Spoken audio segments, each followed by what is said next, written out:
La principal razón y el principal motivo por el cual estoy aquí es porque desde hace tiempo estoy convencido que este país vive una ruptura fundante. Si me ayuda con la siguiente plantilla. Gracias. Voy a utilizar en este primer momento el primer concepto. Voy a utilizar un concepto de un jesuita asesinado en El Salvador en 1989, llamado Ignacio Ellacuría. Ignacio Ellacuría era rector de la Universidad Jesuita en medio de la Guerra Civil de El Salvador. Y Ellacuría pensaba que la educación, particularmente en este caso la educación universitaria, se debía a los problemas nacionales. Es decir, la universidad no podía sustentar su existencia sino solo a partir de la relación que ella tuviera con la realidad. La universidad se debía a la realidad. La universidad solo podía existir siempre y cuando tuviera algo que aportarle a la realidad, a esa realidad que aparecía como guerra civil. Mi noción de educación, mi noción a partir de la docencia, la investigación y la vinculación, no puede ser otra más que esa. La educación no es educación si no está en relación con la realidad, sea una educación formal o sea una educación no formal, popular, informal, catequética, etcétera. No hay educación si no está relacionada con la realidad. Si no está relacionada con la realidad, eventualmente solo puede ser instrucción, pero no educación. Ellacuría entonces, de alguna manera inspirador de buena parte de las cosas que he hecho los últimos años, plantea que hay países cuyos momentos históricos pueden estar experimentando una ruptura fundante. Creo que México, desde hace por lo menos un par de años, está viviendo una ruptura fundante, particularmente a partir de lo que ocurrió con los 43 de Ayotzinapa. Ahora explicaré un poco por qué. Pero explico el concepto. Ellacuría planteaba que una ruptura fundante es cuando un país vive particularmente un movimiento histórico. Hay movimiento, no hay estancamiento, hay movimiento. ¿Y quién se está moviendo? Se están moviendo distintos actores sociales, políticos, eclesiales, económicos, actores del mercado, actores culturales, actores simbólicos. Los actores se están moviendo. Y estos actores que están en movimiento, naturalmente se están moviendo en torno a intereses, en torno a convicciones, en torno a ciertos fines, metas, objetivos. Algunos confesables, otros nada confesables, pero muy intuitivamente observables. Todos se están moviendo. Y en ese movimiento histórico, dice Ellacuría, ocurre un fenómeno muy interesante. La coyuntura mueve a la estructura. Pensemos que la coyuntura y la estructura son dos ruedas de molino que de pronto en esta ruptura fundante se mezclan, se interceptan y por lo tanto se retroalimentan mutuamente. La rueda de la coyuntura mueve a la rueda de la estructura. La rueda de la estructura mueve a la rueda de la coyuntura. De tal manera entonces que en este movimiento histórico sucede lo que pocas veces sucede a lo largo de la historia. Estructura y coyuntura se retroalimentan mutuamente. Podríamos pensar entonces que habría ciertos elementos de la coyuntura que estarían movilizando la estructura y ciertos elementos de la estructura que estarían movilizando la coyuntura. Eso sería una ruptura fundante. Vamos a ver. A mí siempre me gusta que sea un espacio de palabra entre palabras, no solo la mía. Obviamente porque la mía es una palabra parcial y por lo tanto necesita de otras palabras. Si yo les pregunto, ¿qué elementos estructurales, es decir, qué elementos que durante más de 50 años o un siglo o 2 siglos nos han acompañado como país, como nación, como sociedad. ¿Qué podríamos decir? Positivos y negativos. Pensemos así libremente, ¿quién quisiera colaborar? ¿Qué características, qué aspectos de nuestra historia, de nuestra realidad son estructurales? Nos vienen acompañando desde hace por lo menos más de 50 años. ¿Como cuál podría decir? Por favor. La mentira. Muy bien. La mentira como, digamos, no solo como forma de gobierno, a lo mejor también como manera de relacionarnos unos con otros, podríamos pensar. Ok, allá vi una... Sí. El abuso particularmente de las clases dominantes o de las clases políticas, por favor. La corrupción, correcto, parece más sistemática, parece más estructural la corrupción, porque de hecho viene más desde la Nueva España. Por favor. El paternalismo. Correcto, el paternalismo. Aquí me detengo un poquito porque el paternalismo sin duda sería uno de los aspectos, digamos, más claramente instalados, sería un enclave muy difícil de derrotar junto con la corrupción. Pensando que la mentira y que el abuso no son exclusivos de México. Sin embargo, el paternalismo y la corrupción parecen elementos diferenciadores, no que no existan en otra parte del mundo, sino que en nuestro país tienen una suerte de agudeza o una suerte de proceso de agudización. Me detengo entonces un poco en esto que ha señalado, porque corrupción y paternalismo se vinculan a uno de los acontecimientos más importantes de nuestro país, único en el mundo. Y ahí me quiero detener un poquito. Tenemos que estar claros que los mexicanos vivimos la excepcionalidad del PRI.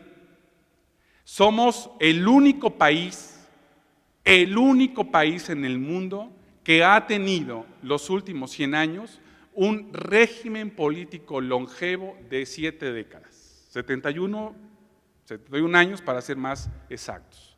No hay otro país en el mundo que se le iguale. Si acaso, el Partido Comunista Chino estaría próximo a empatar el récord Guinness del PRI. El Partido Comunista Chino lleva gobernando China desde 1949, desde que Mao Zedong, después Mao Zedong, lograra ganar la guerra civil en China y empujar a los nacionalistas a Taiwán, desde el 49, 68, así que no está muy lejos de empatar el récord. Sin embargo, como ocurre con China, un régimen excepcional, nosotros tenemos la herencia de un régimen excepcional. Un régimen político que Octavio Paz, yo como politólogo envidio a Octavio Paz, porque no siendo politólogo, siendo poeta, logró acuñar la mejor expresión del PRI, ¿verdad? El ogro filantrópico. Este ogro filantrópico se construyó y se hizo con muchos elementos de la Nueva España, del siglo XIX, de la Revolución evidentemente, pero tuvo una especificidad muy clara. Ese régimen político tiene a la base 2, 3 convicciones muy importantes que pesan sobre nosotros todavía hasta hoy. Una de ellas es un régimen político que no cree en la ciudadanía, que no cree en el ejercicio de la ciudadanía. Por eso el paternalismo. Es un régimen político que se arma y se construye a partir de la lógica de que quienes gobiernan son los que están preparados para gobernar con la perspectiva de la mayoría de edad, sobre una sociedad con perspectiva menor de edad. Si tu sociedad me levantas la mano, te pego. Si tu sociedad te organizas contra mí, pagarás las consecuencias. El régimen político del PRI es un régimen que no cree ni en la ciudadanía, ni en los derechos, ni en los derechos humanos. No cree en eso.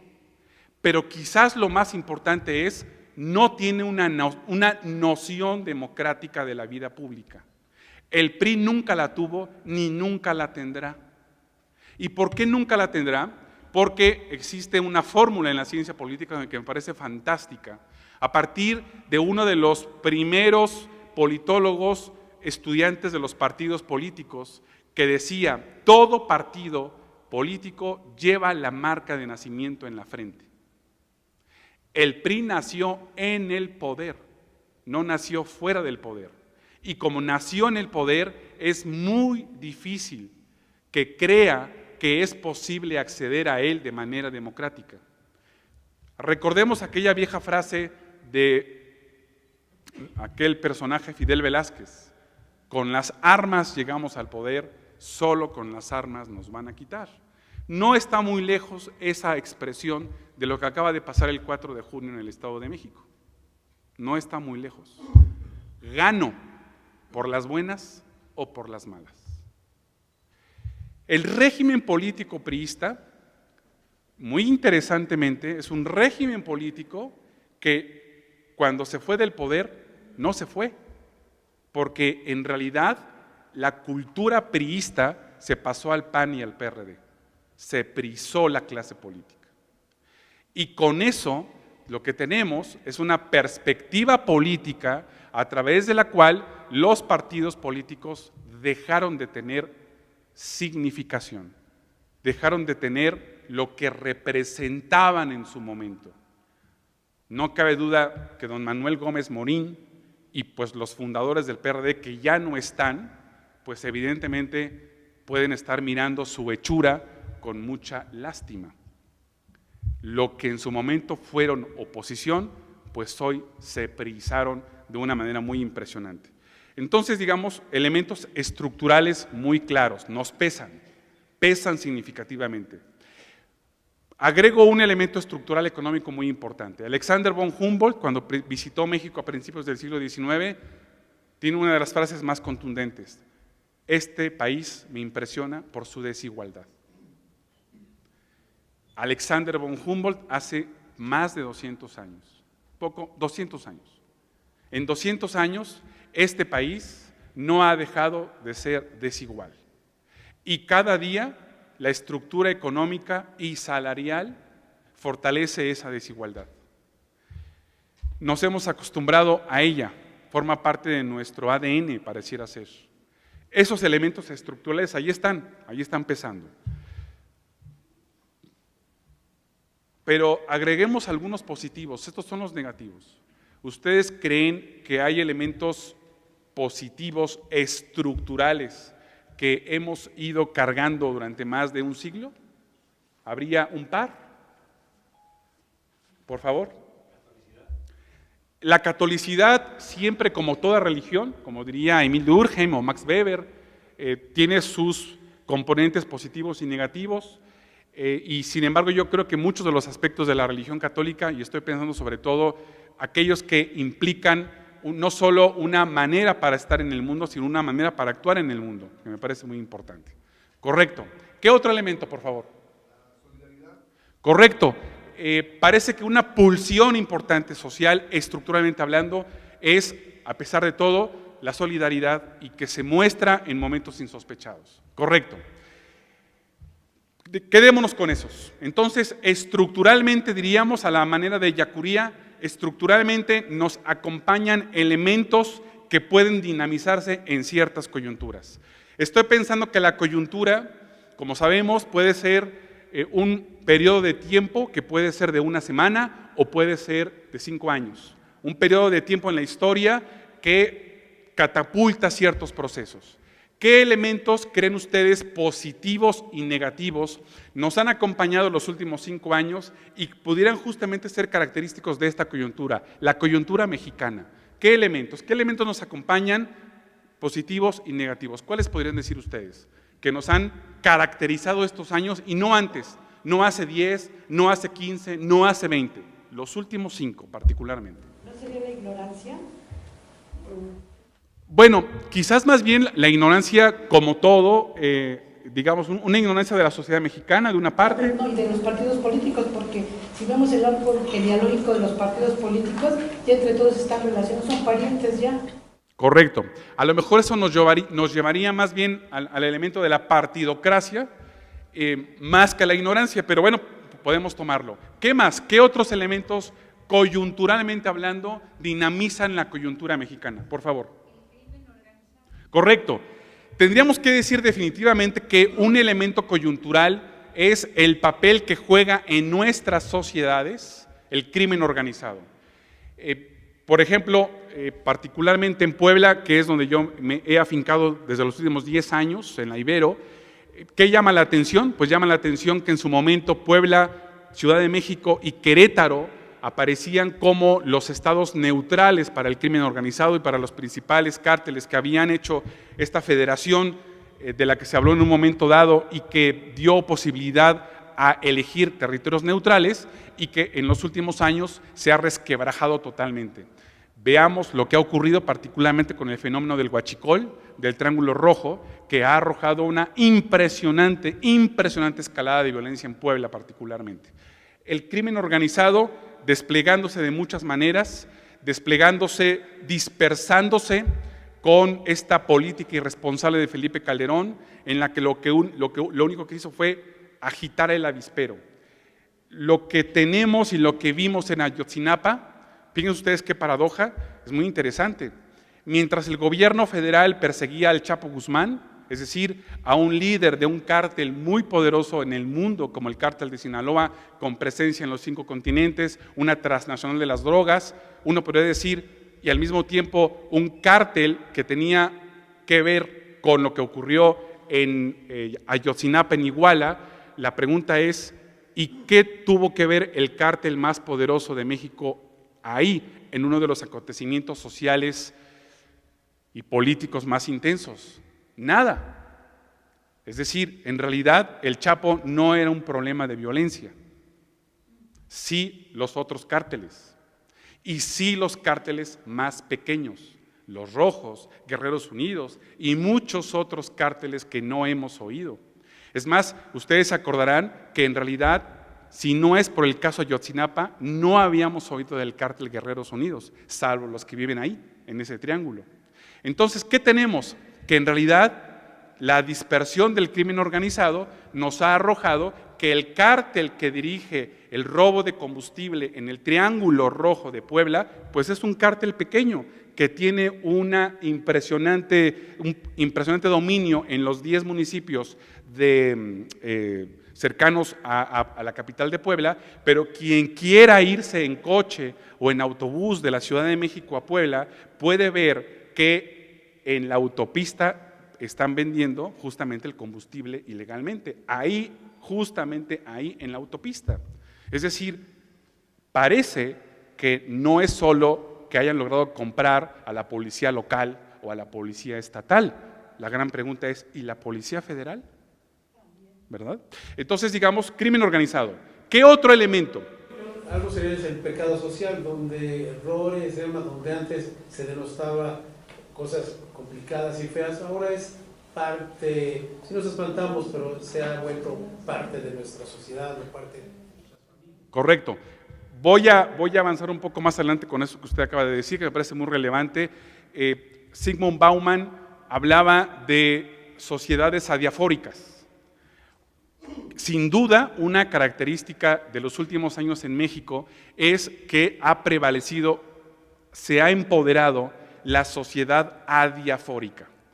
Bauman llamaba sociedad adiafórica a aquella sociedad que utiliza las acciones sociales sin criterios ético-morales.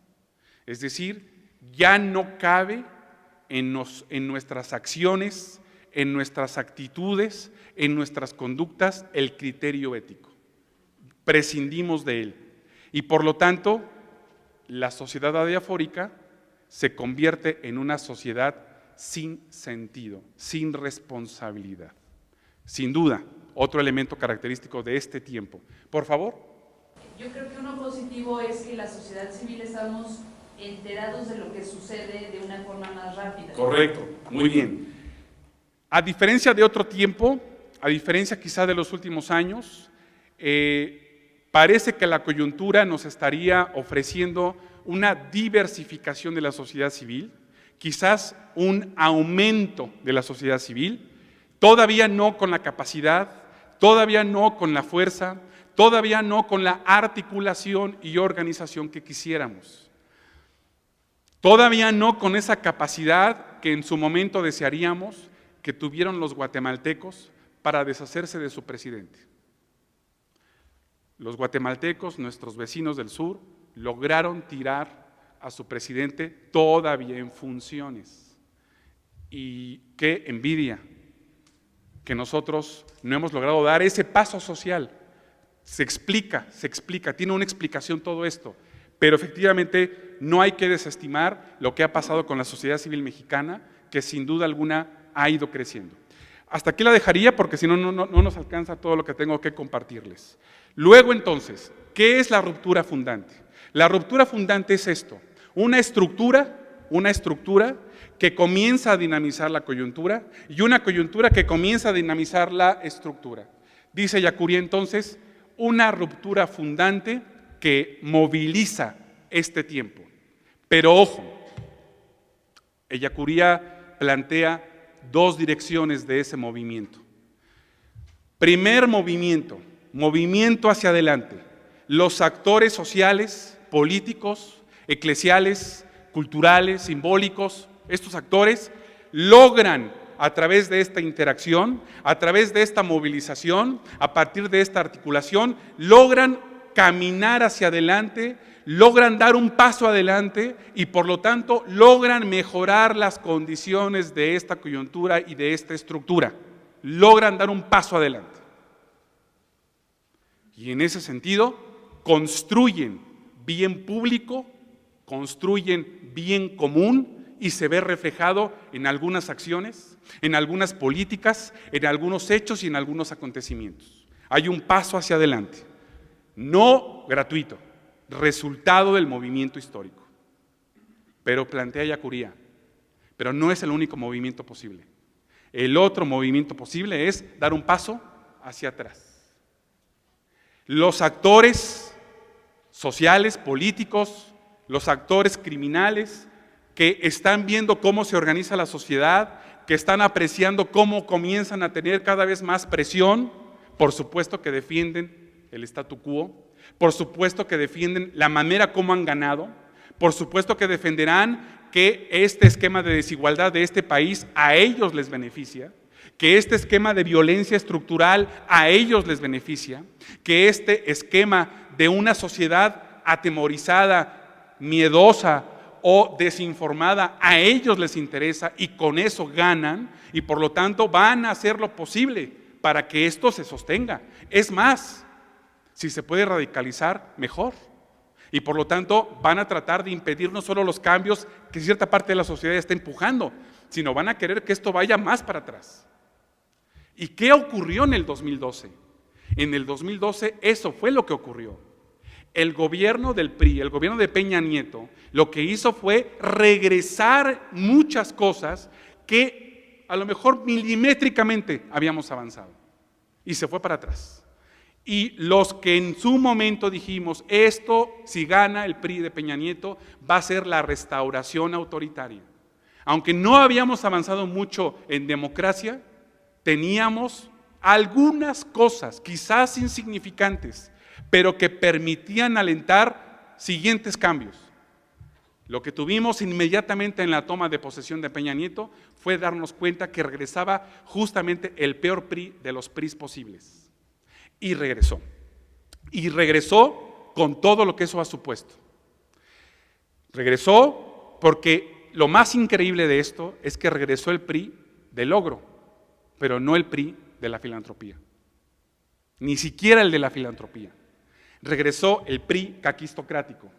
Hacia allá voy un poco a avanzar. Pero entonces simplemente querría terminar esto y decir, ¿por qué de alguna manera estoy aquí frente a ustedes? ¿Qué me anima a estar aquí? ¿Por qué acepté la invitación que me hizo el IMDOSOC? Por razones estrictamente políticas. Para mí esto no es una conferencia nomás, no es un espacio para compartir algunas ideas. Yo estoy convencido que México vive una ruptura fundante.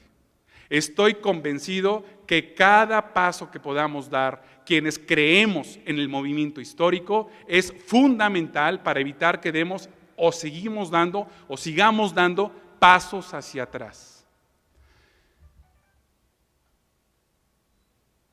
Hace unos meses, un taxista en una ciudad, yo estoy recorriendo el país, así, en una cruzada para movilizar la ruptura fundante.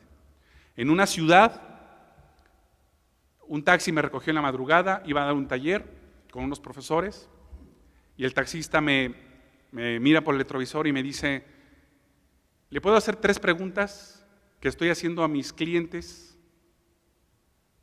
Y solamente puede decir sí, no. Venga. Primera pregunta.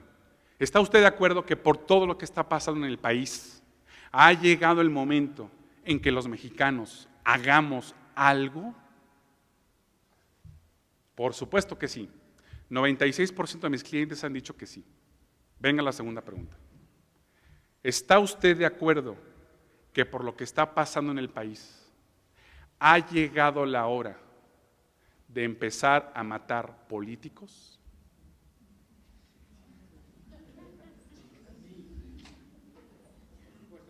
Mi respuesta fue: mire, ganas no faltan, pero vengo de una tradición política, social y eclesial que no me permite pensar que eso sea una opción. Entonces, no. Y me dice, el 52% de mis clientes dicen que sí. Tercera pregunta, aunque ya me la respondió quizá, pero se la voy a decir. ¿Estaría usted decidido, le interesaría formar parte de un grupo guerrillero? Y le dije, por la misma razón, no. Y me dice, el 12% de los clientes me han dicho que sí. ¿Qué creo que era? Por la conversación que tuvimos, probablemente un enganchador de alguna guerrilla, probablemente alguien del CISEN. Pero lo que quiero decir con esto, con lo que me he encontrado en el país, en los últimos años he recorrido muchas veces el país. He estado en lugares muy calientes como Matamoros, Ciudad Victoria, en lugares muy fuertes en donde verdaderamente quien gobierna es el crimen organizado. Y lo que les puedo decir es, ¿qué estoy pulsando en el país? Estoy pulsando que en todas partes se respira ganas de hacer algo. En todos lados se respira rencor, malestar, odio con lo que está pasando. Y en todas partes, muchas personas han decidido hacer algo, pacífico o violento. Y por eso lo interesante es que en esta ruptura fundante, para mí estar aquí es decirles a ustedes, todos y cada uno de los que estamos aquí presentes, algo podemos y tenemos que hacer en esta ruptura fundante, todos. Porque desde mi punto de vista, los cambios ya están ocurriendo y van a seguir ocurriendo, con nosotros o sin nosotros. Cada uno de los que estamos aquí puede decidir ser espectador de esos cambios y lamentarse o felicitarse de esos cambios. Pero también cada uno de nosotros, en dónde estamos, con el perfil que tengamos, como padres, como hermanos, como tíos, como abuelos, como profesionistas, como estudiantes, como religiosos o religiosas, cualquiera que sea nuestro multiperfil, no importa, algo tenemos y podemos hacer en esta ruptura fundante. Estoy convencido que eso es lo que nos va a permitir en todo caso enfocar la ruptura fundante con mayor orientación. ¿Qué tipo de bien público podemos construir? Convencido de eso, por eso estoy aquí. Convencido de que este es un público privilegiado que ya de por sí están en un proceso formativo muchos de ustedes, pero también muchos otros son ya agentes sociales, políticos, eclesiales, y eso hay que planificarlo, eso hay que potenciarlo, eso hay que articularlo, porque, como decía Luther King, lo malo no es que haya malos, lo malo es que los buenos no nos organizamos. Y por eso creo que en esta ruptura fundante, los que creemos que vale la pena tener una sociedad que merezcamos, definitivamente hay que lucharla, hay que merecerla. Avanzo entonces con esta visualización de que ojalá tengamos en mente que lo que toca hoy es participar en la ruptura fundante, por donde pueden ir algunos atisbos de construcción de bien público, a partir entonces de lo que yo denomino en la conferencia el exilio del mal común, el exilio del bien común como mal común. Se nos ha exiliado el bien común. En un instituto como este, que nació justamente con la tarea de la construcción del bien común, qué interesante que ahora estemos hablando del exilio del bien común. Lo hemos exiliado, se ha exiliado el bien común. Y creo que vale la pena recuperarlo. ¿Y cómo lo podemos recuperar? Vamos a ver. Una perspectiva de exilio del bien común es lo que ha pasado con las clases políticas. Clases políticas que se han construido, segundo concepto que me interesa compartirles, en caquistocracia. Como politólogo, me gusta este concepto, es un concepto que se perfila muy bien, que es claro y que al mismo tiempo dibuja muy bien lo que ha pasado en este país.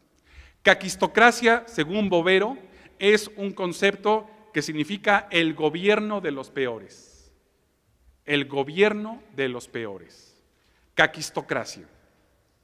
Fíjese qué interesante, Bovero construye este concepto a partir de la experiencia de Silvio Berlusconi, a partir de la experiencia de quienes van llegando al poder con tres características. Y entonces aquí sí viene esta característica que usted decía. Primera característica, cada vez más acceden al poder políticos ignorantes.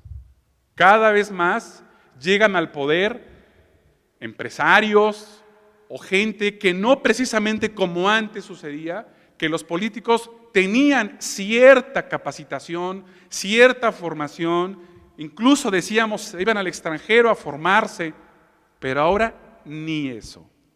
Ciertos políticos tienen esta increíble capacidad operativa para llegar al poder, pero sin comprensión de la vida pública, sin comprensión de lo que está implicando gobernar el espacio público. Y lo más interesante es que tenemos a un personaje allá arriba, Donald Trump, que representa perfectamente esto. Es decir, como ustedes pueden ver, no es una característica solo de México. Lo más interesante es que los norteamericanos hayan elegido a un caquistócrata para que los gobernara. ¿Acaso como una muy buena señal del problema de la decadencia social y política de nuestros vecinos del norte? Que como sabemos, como cualquier imperio, auge y caída, auge y caída. Y los Estados Unidos están presentando una impresionante característica de caída de lo que pudo haber sido una democracia estable, una democracia robusta y una democracia que ahora nos demuestra que puede gobernar, como ya fue Bush Jr., que puede gobernar con votos electorales de los estados, pero no con el voto popular, que eso fue lo más impresionante. Tenía usted una intervención. Bueno, es que me hizo pensar, perdónenme mi ignorancia. Yo creo que los políticos, algunos fingen demencia que son ignorantes, ¿no? Otros son vendidos, alguien que quiere más poder. Puede ser, sin duda, puede ser. Pero sin duda lo que hemos podido demostrar, lo que hemos observado es que incluso pareciera que contra el sentido común actúan. Y que lo que más nos sorprende es que esta capacidad de ignorancia que van teniendo y que van recogiendo abarca no solo a los que están tomando decisiones, sino también a los que los acompañan en el conjunto de decisiones. Primera característica. Segunda característica, el caquistócrata ama por sobre todas las cosas la riqueza. ¿Es rico? Quiere ser más rico. ¿No lo es? Ahí, en la política, lo va a hacer. ¿Qué es lo que tenemos entonces? Lo que tenemos es políticos que han clarificado que el mejor lugar para hacer dinero es la política, que el mejor lugar para hacer negocios es la política, el mejor lugar para enriquecerse con muchos ceros es la política.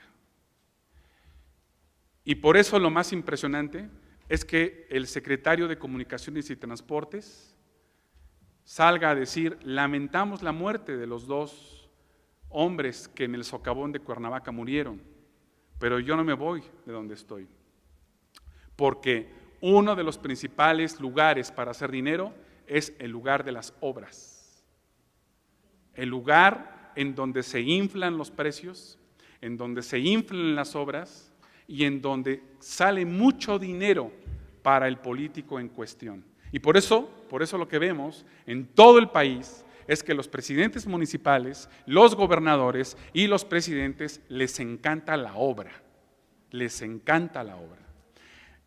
Habrá que ver, hay algunos escenarios por ahí, pero habrá que ver cuánto se estará embolsando Peña Nieto con la construcción solo del aeropuerto de la Ciudad de México. ¿Cuánto?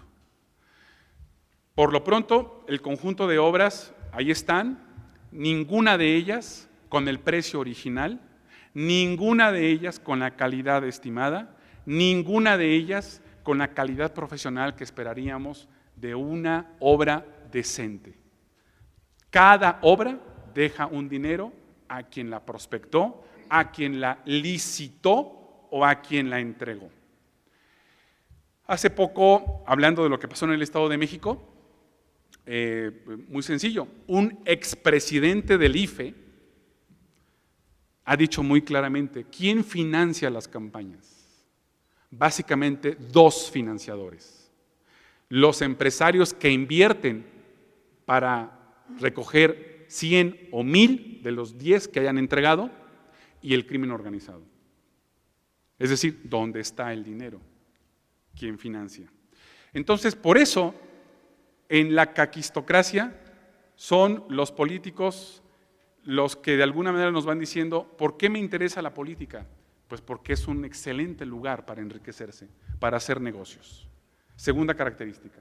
Y tercera característica de los caquistócratas: no conforme con su ignorancia, no conforme con la avidez plutocrática, abusan de su poder, porque no me gusta que me cuestiones, porque no me gusta que me hagas contrapeso, porque no me gusta que me critiques. Y si lo haces, otra vez, a la vieja usanza, te pego, te desaparezco, te torturo. Y por eso, qué lamentable que seamos el país en el cual el ejercicio periodístico pues sea uno de los oficios más peligrosos. Este dato que nos ha dado la ONU hace un par de meses, que somos el país más violento después de Siria en el mundo, dramático. Hemos normalizado la violencia, nos parece normal. Entonces, esta caquistocracia se enquistó, se empoderó. No obstante, esta caquistocracia, mi taxista, no sé qué tanto, podría decir: la respuesta puede ser una respuesta violenta, caquistócrata. ¿Qué ha ocurrido? ¿Qué ha ocurrido en el país? Que ha habido 2 pasos que antes no ocurrían. Un primer paso es: ciertos políticos caquistócratas comienzan a pagar cierto costo político que antes no pagaban. Antes, los gobernadores en cuestión salían para disfrutar lo que habían robado. ¿Qué tenemos ahora? Un grupo de más o menos 10 exgobernadores que están en la cárcel, que están prófugos, que están perseguidos, que tienen procesos penales en cuestión. Eso antes no ocurría. Ahora ha comenzado a ocurrir. Y ahora en una campaña electoral en cualquier estado, hay alguien que dice, voy a meter al exgobernador a la cárcel. Entonces, más o menos tenemos un pequeño avance. Ya no salen impunes muchos de ellos. Ya no salen impunes, porque ya hay un costo político. Al PRI, Duarte le pasó un costo político. El que financió la campaña de Peña Nieto le pasó costo político al PRI. Y el PRI no tuvo más remedio, y Peña Nieto no tuvo más remedio que perseguirlo. Vamos a ver ahora cuáles son las consecuencias y cuánto tiempo le dan. Vamos a ver. Pero por lo pronto le ha hecho mucho daño al PRI. Y por eso la encuesta de Reforma del domingo pasado me parece interesante. Me parece interesante. A 11 meses de la elección, el PRI como partido aparece en tercer lugar, por primera vez, en una medición de voto. Le ha pasado costo. Le ha pasado costo. Por último, diría en términos de concepto, el concepto mal común. ¿Qué es el mal común? Utilizo otra vez el concepto de Ellacuría, un concepto de Ignacio Ellacuría. El mal común para Ellacuría es la ausencia de bien común. Pero esa ausencia de bien común, ese exilio del bien común, que ha sido sustituido por el mal común, no es otra cosa más que una injusticia estructural. Para Ellacuría, el mal común es una injusticia estructural. Una injusticia estructural que además afecta a muchos.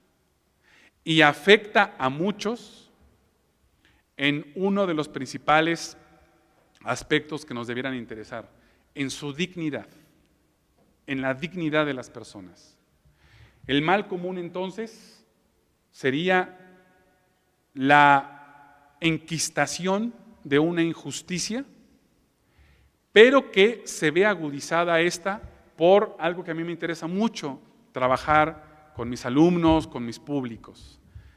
La participación de la sociedad o la no participación de la sociedad. Los griegos tenían una palabra para aquellos que se desentendían del bien público.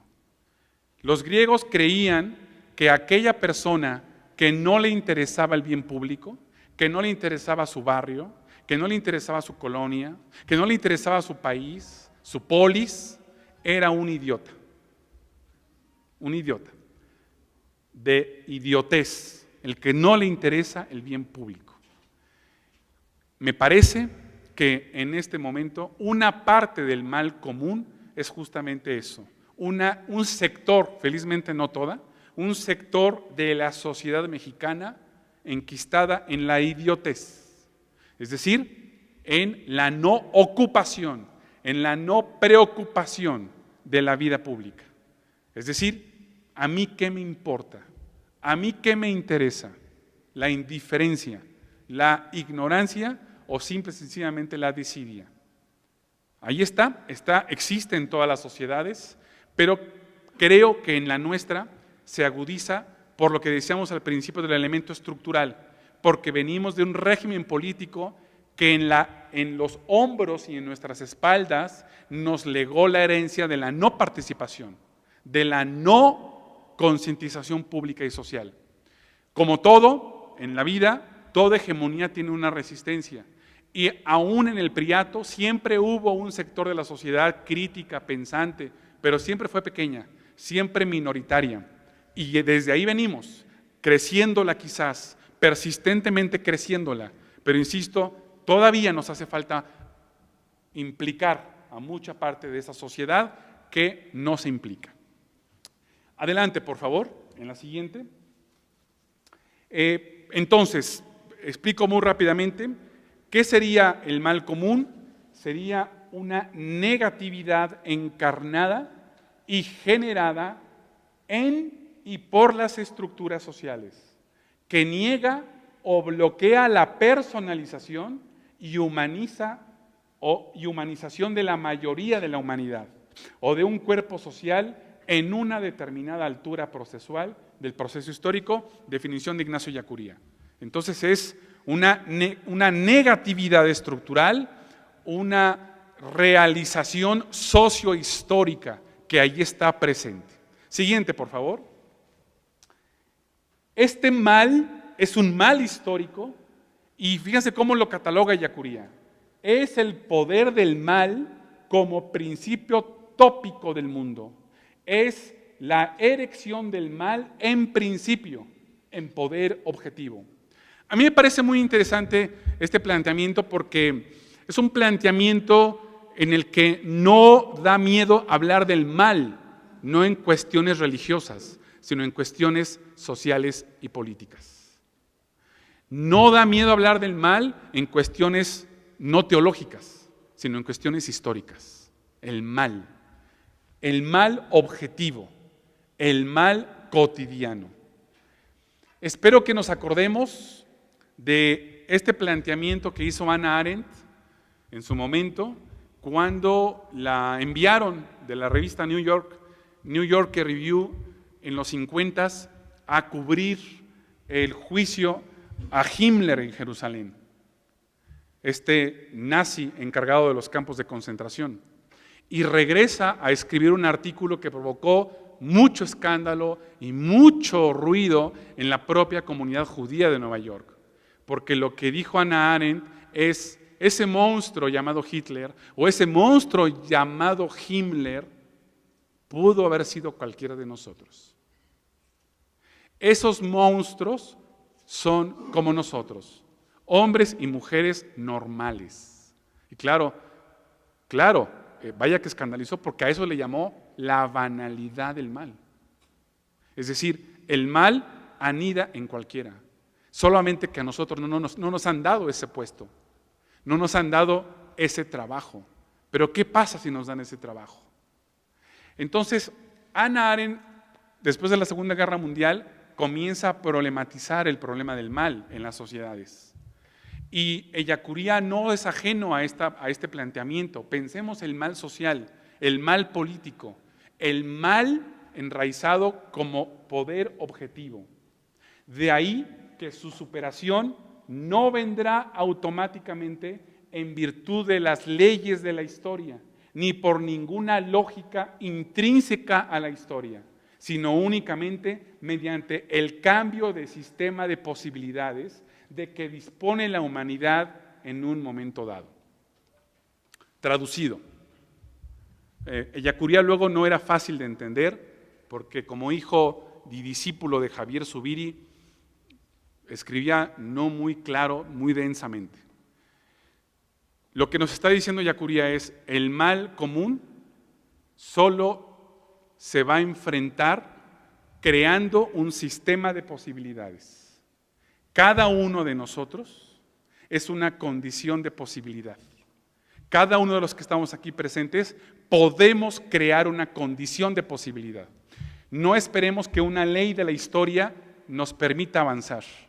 ¿Lo haremos nosotros o no lo haremos? Siguiente, por favor. Por lo tanto, ¿cuál sería una característica del mal común? Pues sería un mal reconocido. Ya han hablado de ello. La corrupción, la impunidad, la violencia criminal, etcétera. Es un mal reconocido. La sociedad adiafórica. Pero además es un mal reconocido con una enorme capacidad de propagarse. Vaya que se propaga. Vaya que se propaga el mal común. Y se propaga porque tiene una pedagogía para ello.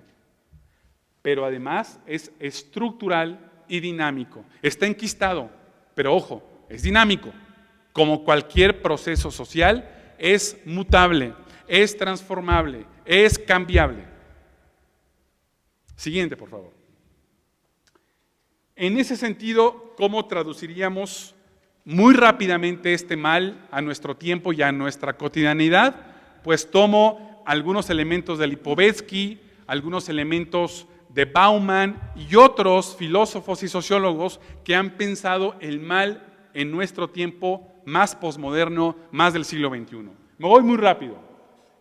Ese mal hoy estaría enquistado en la insensibilidad al sufrimiento de los demás. que ya usted lo haya dicho, la incapacidad para comprender lo otro, los otros, el rechazo a los diferentes y a lo diferente, y el desplazamiento de la mirada ética. Quizás lo más importante de este momento sería eso, el progresivo avance del desplazamiento de la ética de la vida pública particularmente. Siguiente, por favor. Por lo tanto, aquí me hago cargo de otro de los elementos interesantes de Bauman, que a mí me parecen muy claros. El mal de nuestro tiempo sería el mal y la ceguera moral acechan en la trivialidad y la banalidad de la vida cotidiana. Evidentemente da para todo un seminario este asunto. Lo que nos diría Bauman y otros filósofos y sociólogos contemporáneos es dónde anida el mal hoy, no en los políticos, no solo en los políticos, en los grandes malos de la historia, porque para la sociedad es muy fácil decir toda la culpa la tiene Trump, toda la culpa la tiene Peña Nieto. Ojalá solo fuera así. En realidad, lo que nos está diciendo es el mal y la ceguera moral está en la vida cotidiana. El mal y la ceguera moral está en lo trivial, en lo trivial. De alguna manera es un avance teórico con respecto a aquellos teóricos que después de la Segunda Guerra Mundial, por ejemplo, ponían el acento particularmente en los elementos más allá de lo cotidiano, más allá de lo trivial. Y yo pienso que en este momento está siendo muy interesante la recuperación social y política de lo cotidiano, de lo que ocurre en nuestro diario acontecer como individuos que en interacción con otros construimos cosas, construimos decisiones, construimos humanidad o no. Por eso me parece relevante esto. Los actos de los seres humanos han ido a parar por fuera del universo de evaluaciones y obligaciones morales, que sería justamente la sociedad adiafórica. No evaluamos nuestros actos a partir justamente de criterios éticos. Avanza silenciosa pero vigorosamente la deshumanización, la pérdida del vínculo de la persona con su sociedad, con su sociedad.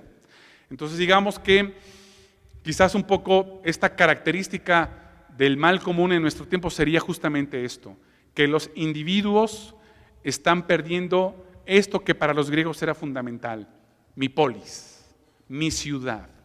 Diríamos ahora, ya no digamos en términos nacionalistas, mi aldea, lo que ahora el Papa Francisco plantea muy bien en Laudato Si, nuestra tierra, nuestra casa común, para ser más precisos. Es decir, eso sería, en todo caso, esta perspectiva, el vínculo que hemos roto, que se nos ha perdido con la comunidad. Por favor, siguiente. Por lo tanto, Lipovetsky, nos estaría dominando más el imperio de lo efímero, una sociedad compuesta por individuos indiferentes a lo que ocurre a su alrededor, una sociedad que tiene en el centro el placer o un abanico de placeres en el que consumir ocupa un lugar fundamental. Es el nuevo sentido del sinsentido y la pérdida de criterios para actuar en la sociedad. Y bien interesante, o muy interesante diría, y por lo tanto vivimos una sociedad decadente. Una sociedad decadente. Una sociedad que tendencialmente, se asume como una sociedad sin sentido. Y por eso un poco lo que vemos a veces a nuestro alrededor, todo se vale.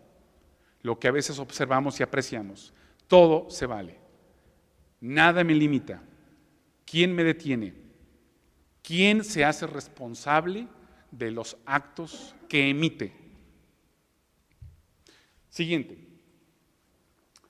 Y en ese sentido, a esta sociedad llamada sociedad líquida, pues no le interesan los problemas públicos, el yo colectivo no existe, la tribu se desmorona en otras tribus, el ciudadano y la ciudadanía se desintegran y el individuo individualiza su ser social.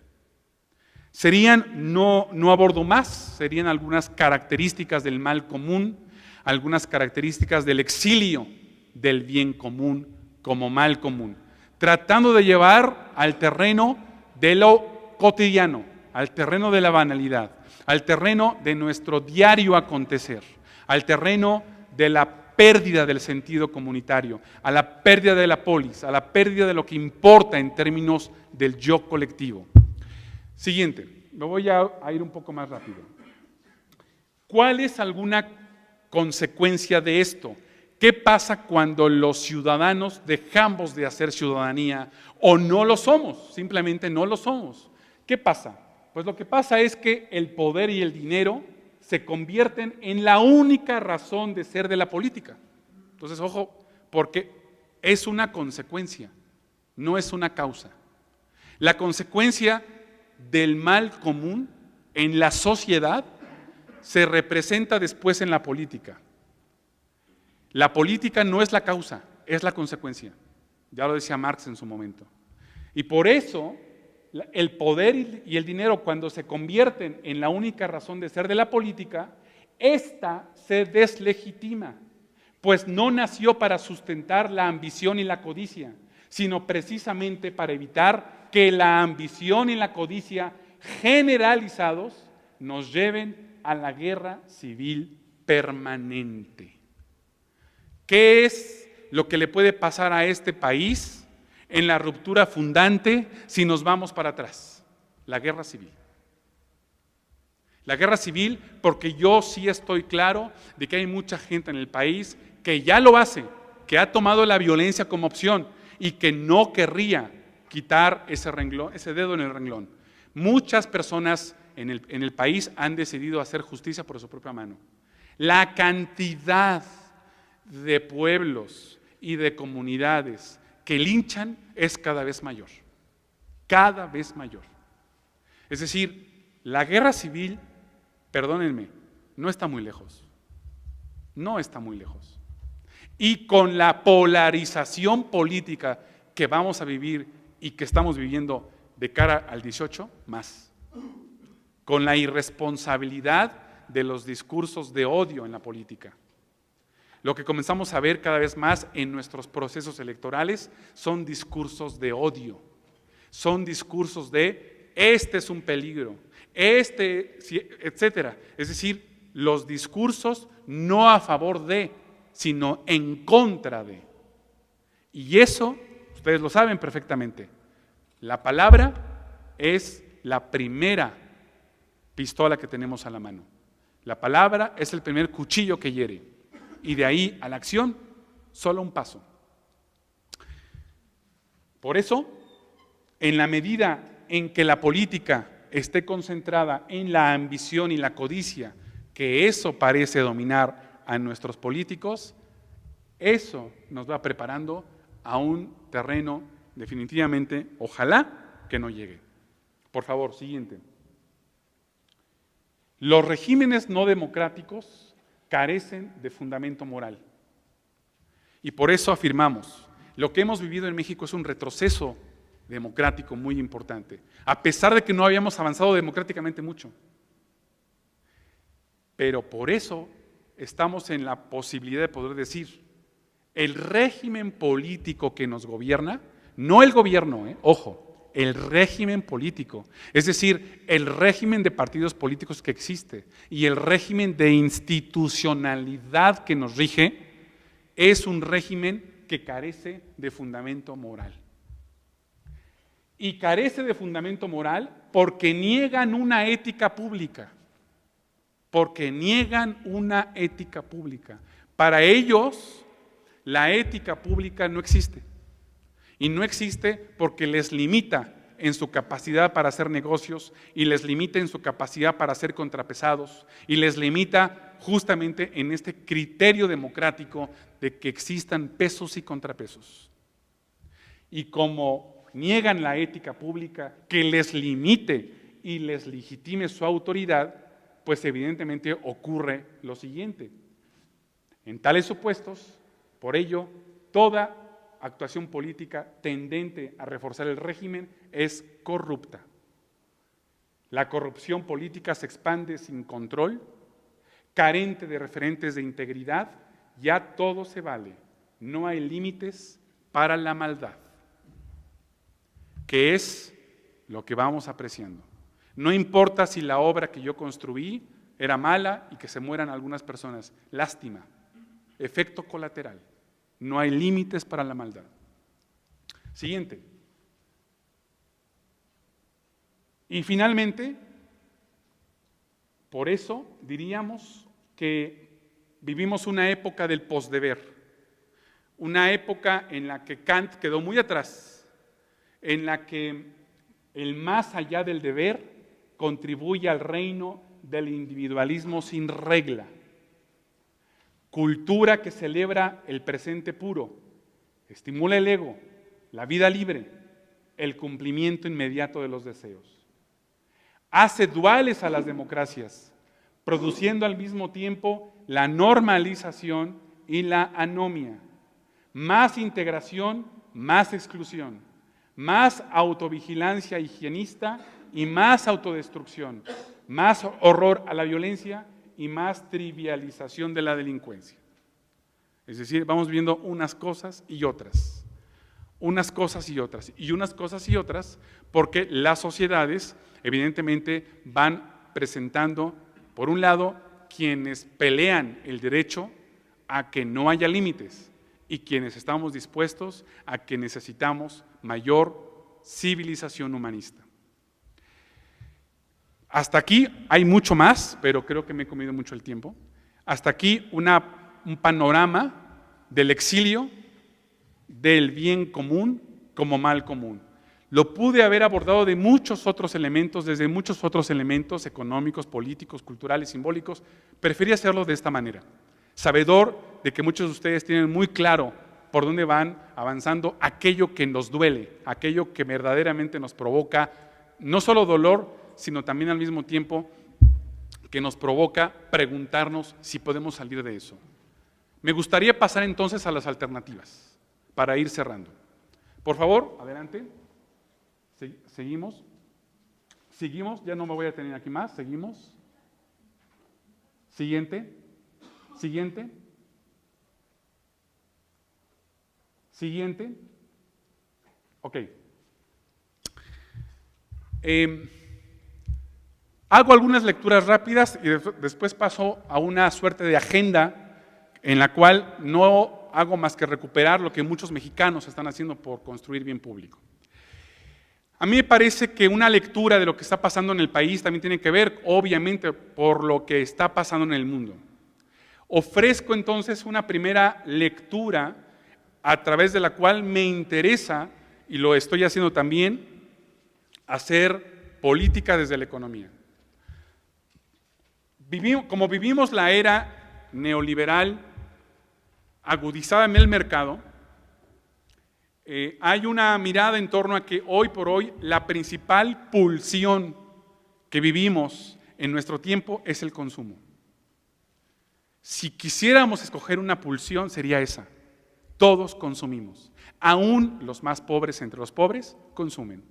Desde los que reciben los cheques de oportunidades, hoy prospera, y otros, hasta los que reciben limosna, que podríamos plantearlo como el que está aún en el lumpen proletariado, con ese dinero consumen. Todos consumimos.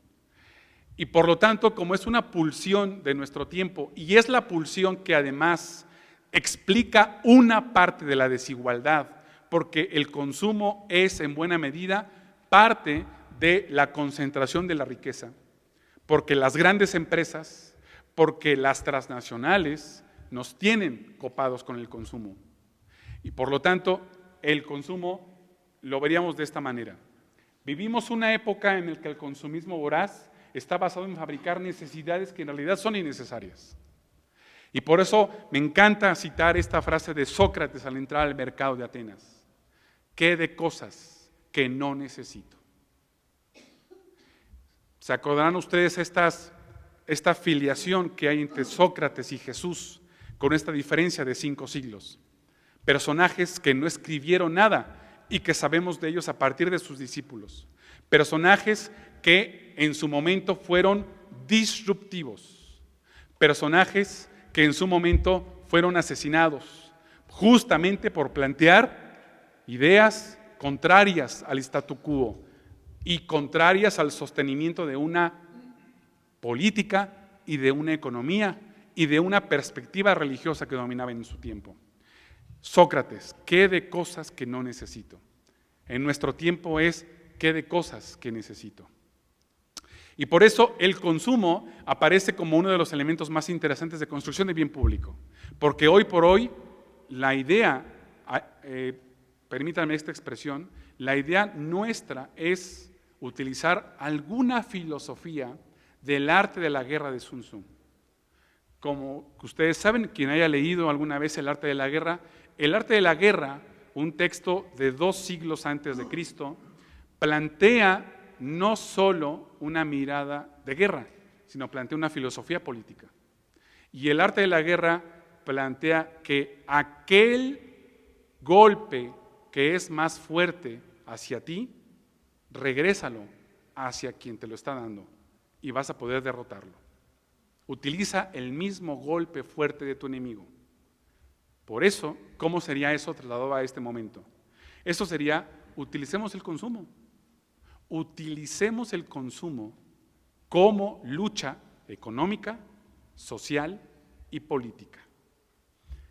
En España hay 10,000 asociaciones de consumidores. En México no hay más de 10. Es decir, ¿por qué? Porque el consumo no lo hemos visto como algo para defendernos, como algo para hacer política, como algo para hacer y distribuir la economía. No es lo mismo comprar en Walmart que comprar en un tianguis. No es lo mismo comprar en Oxxo que comprar en la tienda de Don Memo. No es lo mismo comprarle al que tiene, a la gran transnacional, de una pequeña empresa. El consumo hoy se ha convertido y puede convertirse en una gran estrategia de lucha. El consumo hoy nos puede permitir a nosotros recuperar algo que no hemos recuperado, el poder de a quién le compro. Todos y cada uno de los que estamos aquí tenemos un gran poder, porque nosotros decidimos a quién le compramos y a quién no le compramos. ¿Por qué las grandes empresas dedican miles de millones de dólares a convencernos en publicidad? Cómprame. ¿Por qué un negocio se muere? Porque no fuimos a ese negocio. El consumo nuestro es fundamental, es poderoso. Alguien podría pensar, ¿y con mis 15 pesos puedo hacer derrotar a una gran transnacional? Si vamos multiplicando 1 por 10, por 15, por 20, por 1000, vaya que sí. Ojo, el consumo se mueve y se mueve mucho. En Estados Unidos, el consumo se ha movido. Coca-Cola y McDonald's han dejado de ser empresas en Estados Unidos particularmente importantes. Son en México, no en Estados Unidos. Nosotros hemos sustituido el gran consumo que tenían en Estados Unidos.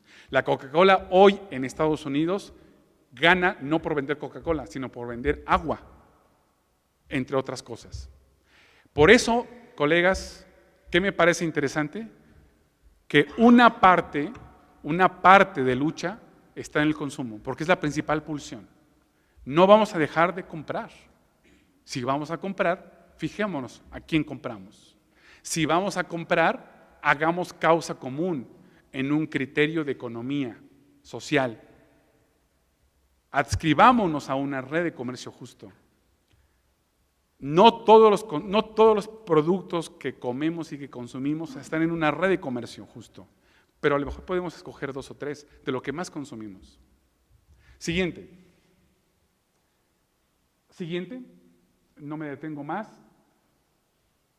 Siguiente.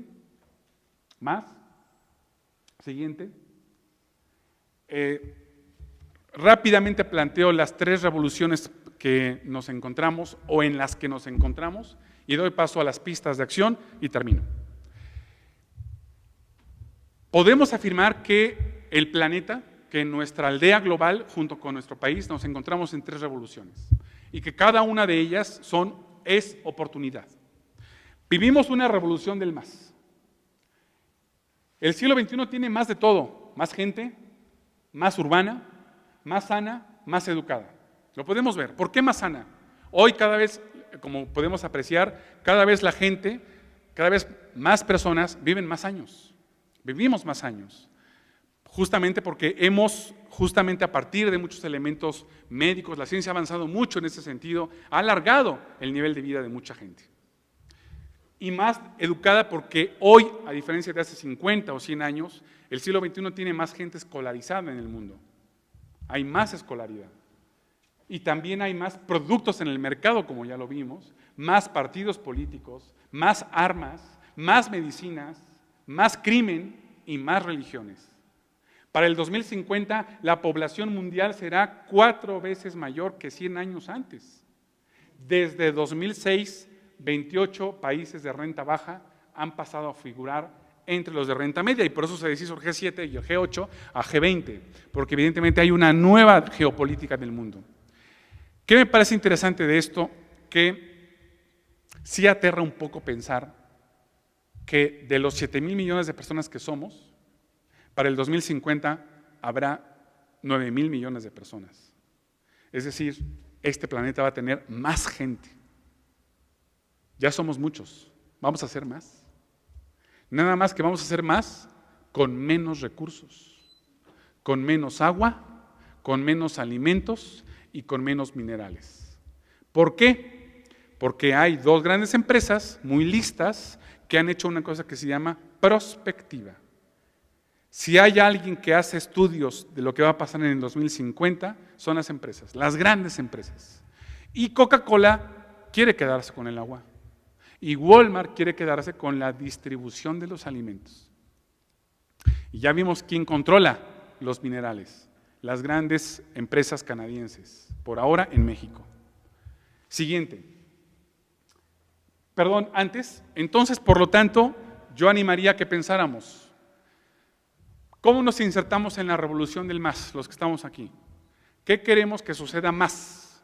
Que haya más que en mi casa, que haya más que en mi barrio, que haya más que con mis amigos, que haya más que en mi entorno laboral, que haya más que en mi núcleo de comunidad cristiana, más que. ¿Qué querríamos empujar? Que haya más que.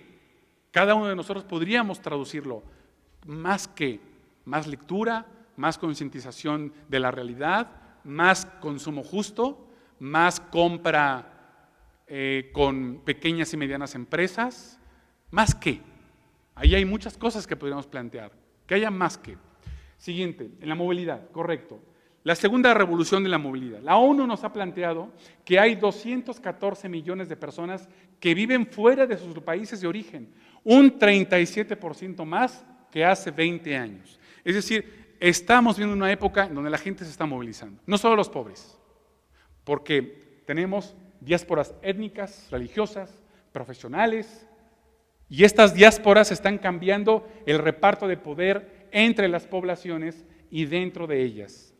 Personas, tecnologías, productos, dinero, ideas, organizaciones tienen más movilidad y por ello son más difíciles de controlar. Tan solo veamos la movilidad de las personas. Creo que ustedes están claros, espero, supongo, que nuestro país durante los próximos años va a tener una composición claramente más multicultural. Nuestras ciudades cada vez van a tener más guatemaltecos, salvadoreños, hondureños. Tijuana tiene 5,000 haitianos. Es decir, nuestra sociedad mexicana va a dejar de ser lo que es ahora y va a tener cada vez más de otras nacionalidades. Están pasando por nuestro país cada vez más africanos. Y lo interesante de esto es que nosotros nos quejamos de cómo nos tratan en el norte, pero cada vez más mexicanos tratan peor a otros. Vamos a hacer una sociedad cada vez más multicultural. ¡Qué bien! Ojalá vayamos creando condiciones para una multiculturalidad. Pero la pregunta entonces es, ¿qué queremos? ¿Cómo queremos aprovechar la movilidad? Y segundo, ¿qué queremos movilizar? Ustedes al estar aquí, sin duda, están en el reino de las ideas. ¿Qué ideas queremos movilizar? ¿Qué tipo de ideas queremos que se movilicen en nuestros entornos y más allá de nuestros entornos? Para mí, la historia de la humanidad se ha construido a partir de la movilización de las ideas. Son las ideas las que realmente movilizan. Son las ideas las que realmente cambian el mundo. Las ideas. Las ideas. Las ideas. La reforma del pensamiento, diría Edgar Morin. El pensamiento. Las ideas son las que realmente movilizan. Alexis de Tocqueville hizo un estudio fantástico de por qué se hizo la Revolución Francesa. Y él lo que logró descubrir es que las condiciones objetivas de pobreza y desigualdad en la Francia de 1789 no eran peores que las que había en época de Luis XIV. En realidad no eran las peores. Lo que pasa es que en 1789 había un grupo llamado jacobinos, cuyas ideas movilizaron lo que ocurría objetivamente. No en balde, el Che Guevara se dio cuenta de esto tarde quizás. Escogió uno de los países más pobres de América Latina para ahí empezar el foco revolucionario. Y se fue a Bolivia y descubrió que en Bolivia a los pobres no les interesaba la revolución. ¿Por qué el EZLN tuvo su proceso, su expansión? Porque llegó a una diócesis que tenía 20 años de trabajar la conciencia social desde la Biblia. Las ideas son fundamentales. Sin las ideas, lo que pase objetivamente no tendrá ninguna reflexión sobre eso. La gente podrá morirse de hambre y nunca pensar que tiene que ver con ello. Las ideas son claves. Y por eso en la movilidad de las ideas son las posibilidades, las condiciones de posibilidad. Tercero y última revolución. Siguiente, por favor. Ahí está. La revolución de la mentalidad. Una población que consume, se mueve sin cesar, que tiene acceso a más recursos y más información, ha experimentado también una inmensa transformación cognitiva y emocional.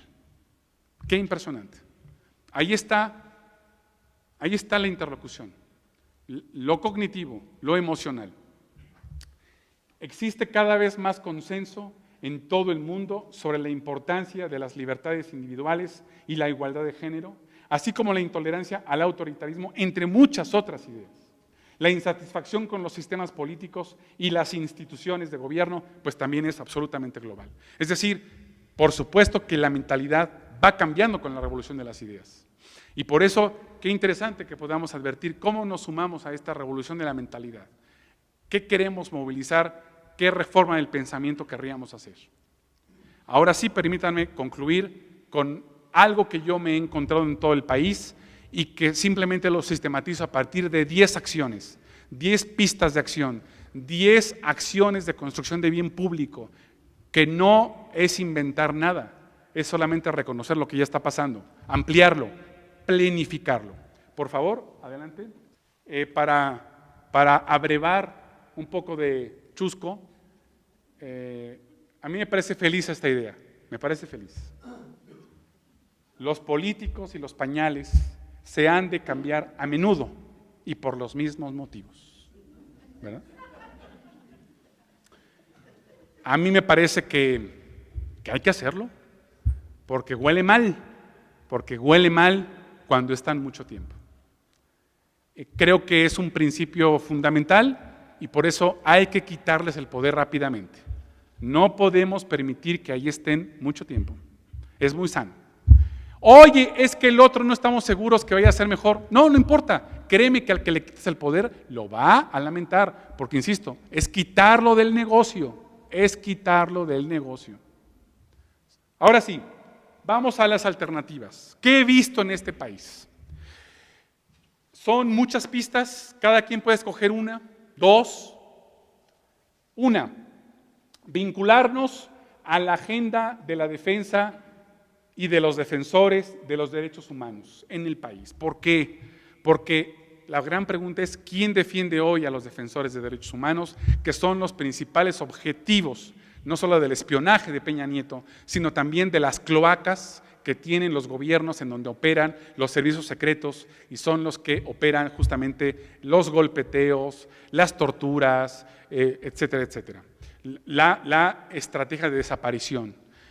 Creo que por eso todos podríamos hacer una suerte de adopción. ¿A quiénes queremos defender? Hay muchos en este país. Creo que la principal ONG de derechos humanos en México es el Centro PRO, en buena medida porque son los que han llevado muchos casos a la Suprema Corte, pero afortunadamente hay muchas más en todo el país. Y, por ejemplo, pues ellos son los que en este momento están defendiendo el caso de los padres de Ayotzinapa, y pues no en balde, a Mario Patrón, que es el dirigente del Centro PRO, buen amigo, pues eso de los que están justamente en la lista de los espiados, porque es una ONG que hace mucho trabajo sistemático y bien hecho. Yo recomendaría nada más muy rápidamente, si no han leído el texto de Anabel Hernández, ojalá lo puedan leer, La verdadera noche de Iguala. Creo que vale la pena. Por supuesto que a la tercera página da horror lo que uno lee, pero me parece que nos arroja lo que pasó realmente y quién desapareció a los 43. Una investigación increíblemente buena de Anabel Hernández, con lo que supuso perfectamente desvelar lo que ocurrió. Claro, podrán ustedes imaginar dónde está Anabel Hernández, no está en México, no puede estar en México, por lo que investigó, por lo que escribió y por lo que está ahí. La mejor manera de acogerla es leer ese texto. Siguiente, participar en la agenda de desarrollo sustentable. Articularnos con actores que enfrentan el cambio climático, con acciones en torno al cuidado del agua como bien público, al cambio de energías limpias, al uso extensivo de reciclaje y abandono de productos derivados del petróleo. Colegas, ojalá estemos claros, debemos instalarnos en el México postpetróleo. Debemos instalarnos en el México que ya no viva del petróleo. Ya no vamos a poder vivir del petróleo, felizmente. Felizmente. Y por eso hay muchas cosas que hacer en torno a eso. Poco a poco irnos quitando de la vida cotidiana todos aquellos productos derivados del petróleo. Y creo que afortunadamente en muchos lugares han comenzado a tomar decisiones interesantes. México es un país adicto al unicel. Adicto al unicel. Cada vez hay más países, más lugares en donde están regulando la prohibición del unicel, lo que más ensucia.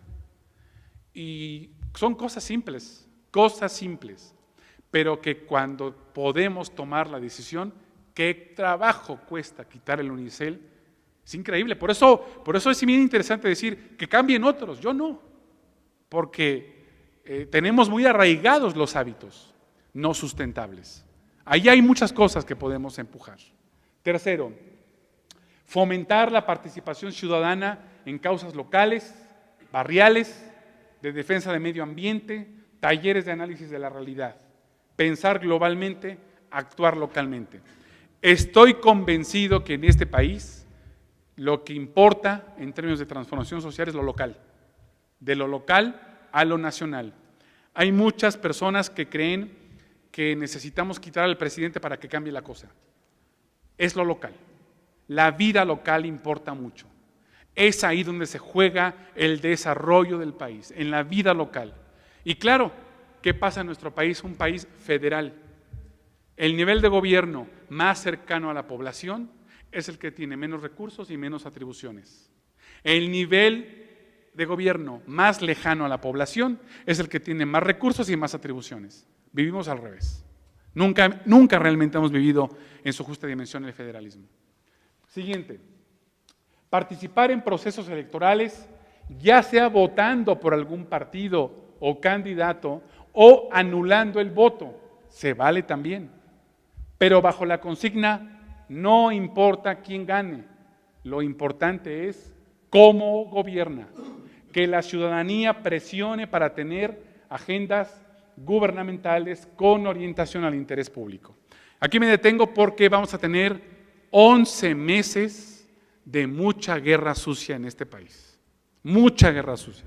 Lo que más va a llegar a nuestro teléfono, lo que más va a llegar a nuestro WhatsApp, al Twitter y al Facebook es guerra sucia fea.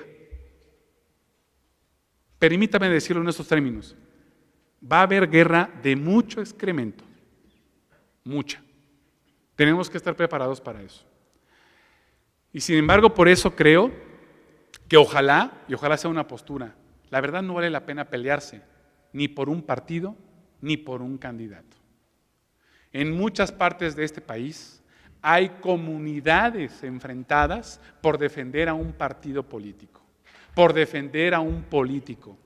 Y que a la mañana siguiente el partido del tricolor, el candidato de ese partido ya no es tricolor, ahora es azul. Es decir, ya se cambió. Porque como bien decía un colega español al que invitamos hace poco a la Ibero, fundador del partido Podemos, nos decía, es que los políticos en México son promiscuos. Un día están en un partido y al otro día en otro, sin ningún problema. Sin ningún problema. Luego entonces, ¿de verdad vale la pena defender a un político y a un partido? La verdad no. Entonces yo les diría, porque además en México, a raíz de la experiencia que tuvimos en 2006 entre Calderón y López Obrador, muchas familias se dividieron. Y la verdad pregunta, ¿valdrá la pena? Y yo les quiero decir, no vale la pena. No vale la pena porque hoy no vale la pena defender a ningún político y a ningún partido. Lo que vale la pena en todo caso es participar, a lo mejor como ha pasado en todo el mundo, a lo mejor por lo que pensemos cada quien que puede ser la opción menos mala. No con la convicción de que ese representa fielmente lo que yo quiero, pero al menos que permita un vínculo de responsabilidad. Los electores sí necesitamos poner a alguien que implique un vínculo de responsabilidad. Yo te puse y te presiono. No te puse para que yo diga a los demás, ya ves, era el mejor. No. Yo te puse no para decir, coincido con buena parte de lo que tú planteas, sino que a lo mejor simplemente es para airar el pañal. Nada más, nada más, no más. No vale la pena pelearse por eso. Lo que importa es al que hayamos pensado que puede ser la menor opción, el dedo sobre él. Te exijo, exigir. Como ustedes saben, ha habido de todo. Hay incluso colegas académicos que incluso han planteado la idea de no votar. Está el país para eso, sin duda alguna. Pero creo, lo hemos visto muy bien, que nos espera en la elección presidencial. Perfectamente nos espera lo que pasó en el Estado de México. Al PRI lo que más le interesa es dispersar el voto anti-PRI. La pulsión que viene para el próximo proceso electoral presidencial son básicamente dos pulsiones. Hoy está medido perfectamente. Hay dos posiciones políticas perfectamente dos. Hay un voto anti-PRI, muy claro, muy puntual, muy fortalecido, que viene de mucho tiempo atrás. Un voto anti-PRI. Pero también desde el 2006 hay un voto anti-López Obrador muy claro. Son los dos votos anti-PRI y anti-López Obrador. Estos dos votos son los que van a permear a la sociedad y por lo tanto las opciones políticas que van a aparecer van a tratar de representar ambas cosas. Un grupo de partidos o un partido van a tratar de capitalizar el voto anti-PRI y otros van a tratar de capitalizar el voto anti-López Obrador. Que no gane uno o que no gane el otro. Son los dos votos antis. ¿Cómo ganó el PRI en el Estado de México? Dispersando el voto anti-PRI y también posibilitando el voto anti-Delfina o anti-López Obrador. ¿Cómo le hicieron en el Estado de México? Como lo van a hacer a nivel nacional. ¿Cómo? Fondeando, financiando candidatos independientes. El Bronco será uno de ellos, entre otros, financiándolo, para que haya candidatos independientes que tengan un discurso antigobierno, un discurso anti-PRI, pero perfectamente financiado por el PRI y los Pinos, como hicieron con el Estado de México. Se cree que los votos de candidatos independientes pueden tener entre el 10 y el 15% de la gente que está harta de los partidos. Y pues por supuesto que van a tener ese voto. Segundo, el PAN y el PRD en este momento están en la nómina de los Pinos, perfectamente. El PAN y el PRD en el Estado de México lo representaron perfectamente. Josefina Vázquez Mota recibió 1,200 millones de pesos de Peña Nieto para su organización de migrantes. Y Juan Cepeda, pues fue claramente un candidato puesto por los Pinos. ¿Por qué tanto el PRI como una parte del PAN les aterra que gane López Obrador? ¿Dónde estará el terror? Pues el terror es muy simple. Están dadas las condiciones para que si llegara Morena y López Obrador a la presidencia, Peña Nieto es un candidato ideal para ir a la cárcel. Pero como sabemos, hay diálogos entre el PAN y el PRI desde 1991 en el tema del cogobierno. Sabemos perfectamente que Peña Nieto llegó al poder con la convicción de Felipe Calderón de que no te va a pasar nada si llegas tú. Espero se acuerden, Felipe Calderón dejó sola a Josefina en la campaña. La dejó sola. Cosa que hicieron otra vez. O sea, ahora sí que Josefina no aprende. La dejaron sola otra vez. Y la dejaron sola otra vez porque pensaron que Delfina no iba a ser una candidata competitiva. Entonces, en esta lógica, lo que quiero decir es, ojo, el PRI pareciera que tiene el control electoral. Otra vez, el IFE, hoy INE, no está en condiciones de poder hacer una elección totalmente democrática y transparente. En el Estado de México se cometió un fraude impresionante, con miles de millones de pesos que bajaron desde la presidencia para comprar el voto y para muchas otras cosas. Y el INE no es capaz de decir, ahí hubo un fraude. Porque en la negociación con el PAN les van a dar Coahuila. Entonces, por eso, la elección que viene va a retar nuestra capacidad de inteligencia y nuestra capacidad de no pelearnos por nadie. No vale la pena. Siguiente, por eso creo que en todo caso vale la pena estar y presionar. Defender, muy difícilmente.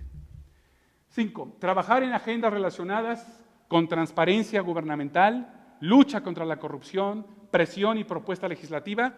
Una buena noticia, sin duda alguna, ha sido lo que la sociedad civil hicimos, que es la ley 3 de 3.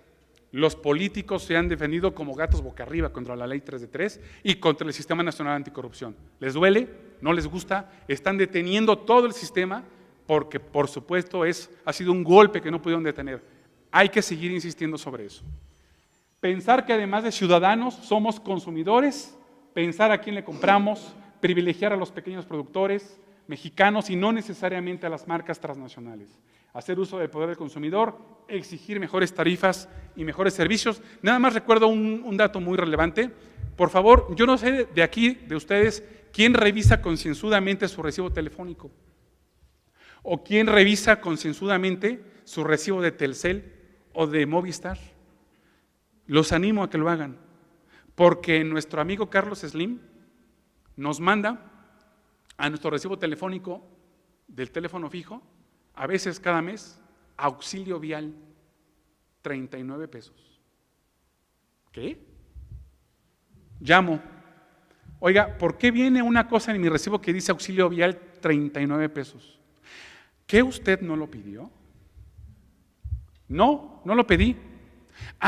Vamos a avisar a los terceros que nos dan ese servicio, pero me va a regresar ese dinero. No se lo garantizamos porque es un tercero.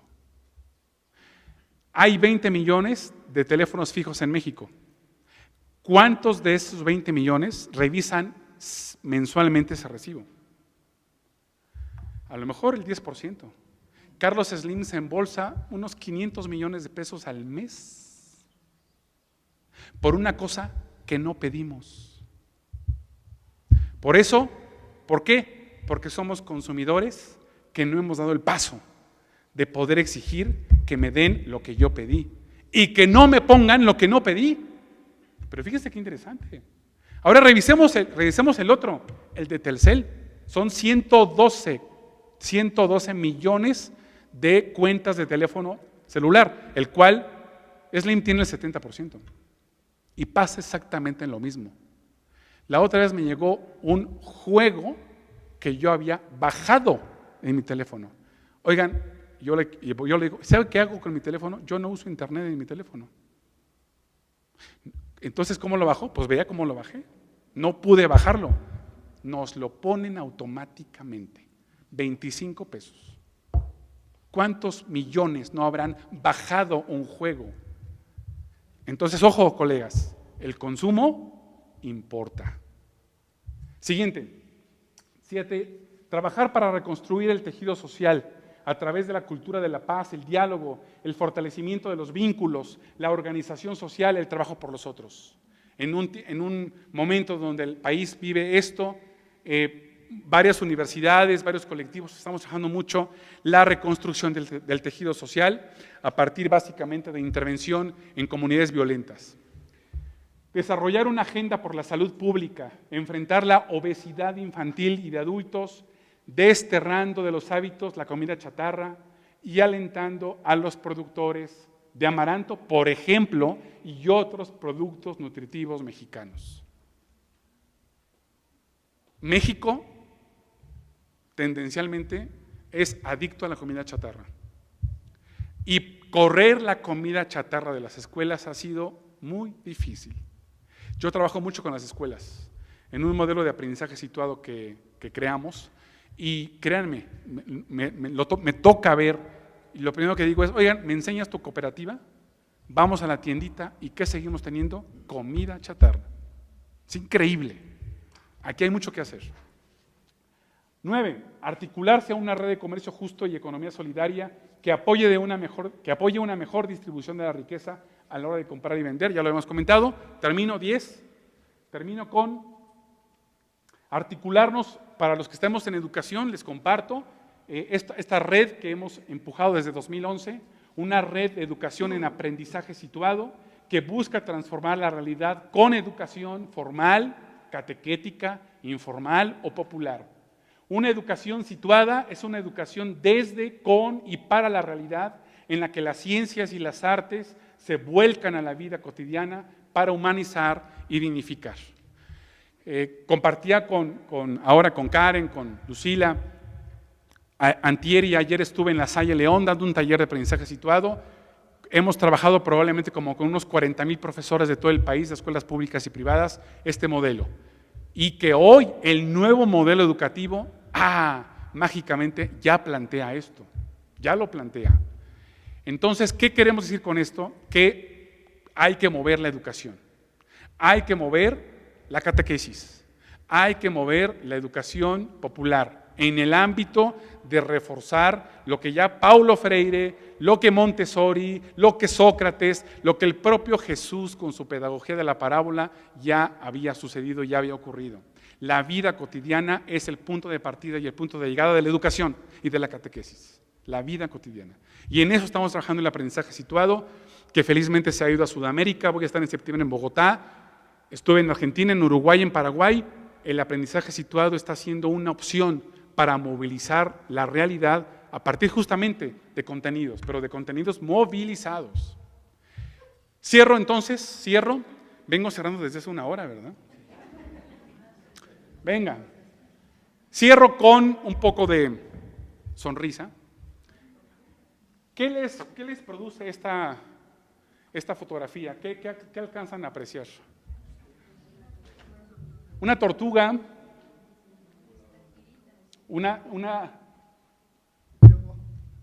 ¿Cómo llegó ese animal ahí? Venga, muy bien. Venga, siguiente. Un joven está paseando por la plaza de un pueblo y decide tomar un descanso. Se sienta en un banco. Al lado hay un señor de más edad y naturalmente comienza a conversar sobre el país, el gobierno, los legisladores y anexas. El señor le dice al joven, ¿sabe? Los políticos son como una tortuga en un poste. Después de un breve lapso, el joven responde, no comprendo bien la analogía, ¿qué significa eso? Vamos a la tortuga. Regresemos a la tortuga.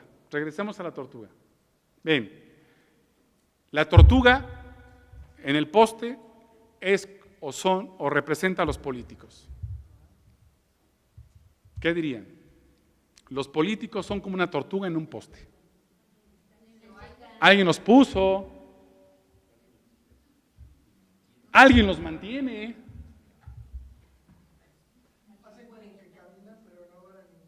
Correcto, interesante, hay mucha analogía. Siguiente, por favor. Ahora sí entonces, siguiente. Entonces el Señor le explica, si vas caminando por el campo y ves una tortuga arriba de un poste de alambrado haciendo equilibrio, ¿qué se te ocurre? Y viendo la cara de incomprensión de este joven que se ve que no vino a un curso de Limdosoc, un diplomado, alguna cosa así, bueno, continúa su explicación. Primero, no entenderás cómo llegó ahí. Cada quien piensa en su político favorito. No entenderás cómo llegó ahí. Segundo, no podrás creer que esté ahí.